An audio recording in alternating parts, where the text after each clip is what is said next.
pinakasalan mo at nagustuhan mo. Ninang, ayoko na talagang makaanak ng bobo. Ayoko ng bobo. Gusto ko matalino si Emily. And he was proven right. After I listened to the children, I know that he was really right. Emily, ako ang magsasabi at alam ni Rod, siya ay nasa tabi ko ngayon at nakikinig, alam niya ako ay straight to the point, magsalita, and I speak the truth. Ako ay magsasabing malalim ang pagmahal sa iyo ni Rod. Ako ang magsasabi kung paano ang kanyang damdamin ng pangungulila sa mga bata. Ako ang magsasabi sa mga panahon ng pag-uusap namin na it's too bad na nangyari sa inyo at wala siyang magagawa financially for the children. Marami akong ipinangaral sa kanya, marami akong itinanong sa kanya at sinagot niya ako sa mga tanong ko. Tulad ng pag-usap natin kanina, Emily, ikaw ay hindi na bata na tulad ng unang kitang nakilala. Ikaw ay hindi lang professional, but you are even spiritually mature. Kaya alam kong kaya mong marating ang mga dapat marating o maabot ng marating. In other words, you cannot unscramble the scrambled egg. Ang nangyari na ay hindi na pwedeng ibabalik. Ang nabasag ay nabasag. Ngunit sa kabila ng lahat, meron namang buti na nangyari. Sapagkat bilang ninang, ako ay totoong naligayahan na malaman ko na naroon kayo ng communication, kayo nag-usap-usap. And it was really my wish to be there, but I cannot because I am a very busy person right now.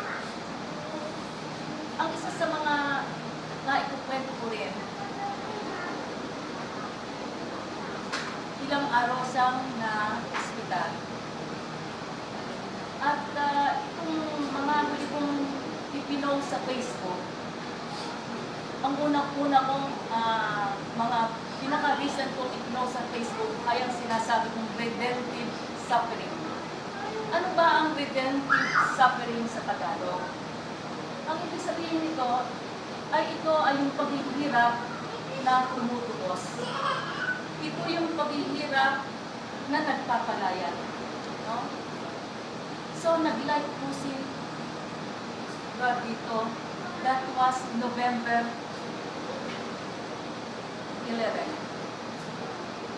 And then yung isang huli, ang pinakahuli ko, November 14, ang topic ko ng aking Facebook ay Carrying the Cross. Nag-live din po si God. Alam nyo, children, yung papa nyo at saka ako naginang niya, we never had an idle togetherness. We always talk about so many things.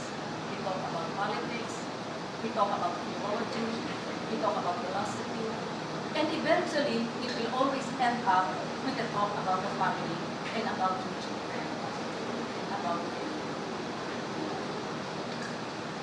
Masakit ang yung nararamdaman ni Rod bilang isang tatay, bilang asawa. Alam nyo, ako ay hindi lang makakita ng lalaking tumutulak. Si Rod ay isa sa mga buhay na lalaki. Dahil na sa pangyayari na nangyari, na hindi na nga maibabalik mga anak, no? Tinitiyak ko sa inyo, mga anak, kayo ay minamahal ng dati. Ikaw, Emily, ay minamahal ni Lord.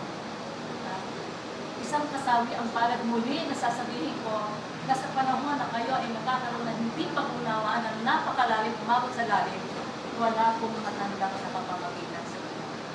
Walang matanda na makapagbigay sa inyo ng payo.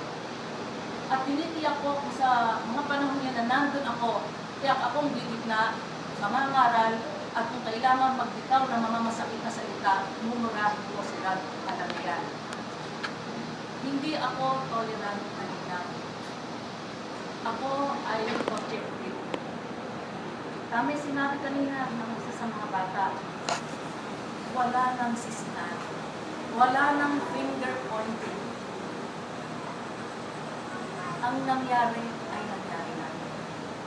Magkagaling pa man sa mga narito, isa po na magandang pangyayari na bago pumanaw si God, nagkaroon sila ng reunion na mag-anak, nagkaroon ng bonding, nagkaroon, and I presume, and I'm very sure, nagkaroon ng pagkatawaran sa isa't isa at pag-unawaan na hindi man maibigkas ay nandoon.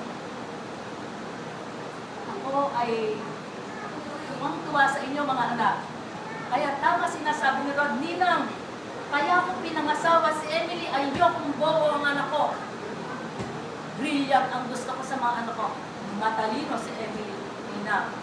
Matalino babae. Salamat po.